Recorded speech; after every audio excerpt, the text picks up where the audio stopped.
Did you know hackers once stole nearly $1 billion from banks without ever stepping foot inside one? This isn't a movie plot, it really happened. And the operation was so advanced, it shook the global financial system. They weren't robbing banks with guns, they were doing it with keyboards, custom malware, and patience. The story begins with a mysterious hacking group, later dubbed Carbanak. Their method was genius and terrifyingly simple. First, they sent out phishing emails to bank employees.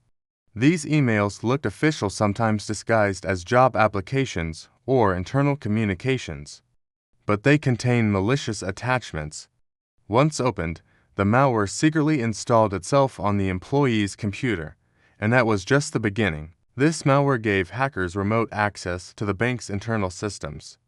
But instead of stealing right away, they waited. For months, the hackers quietly watched bank operations. They recorded employee screens, studied how transfers were made, and mapped out the entire workflow. They learned the habits of real employees so they could perfectly mimic them. They knew where the money moved, how it moved, and who moved it. Once they understood the system, they struck.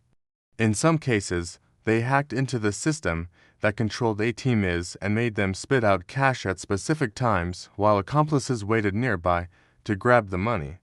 In other cases, they inflated account balances, then funneled the extra money into accounts they controlled. To the bank, it looked like legitimate transactions until it was too late.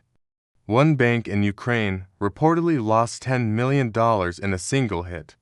The attacks weren't limited to one country.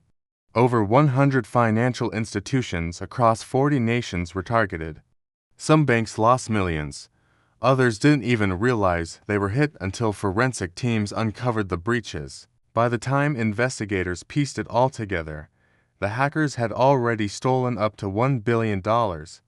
Eventually, law enforcement agencies tracked down and arrested some of the masterminds. But to this day, not all of them have been caught. And the tools they created. They've inspired a new generation of cybercriminals.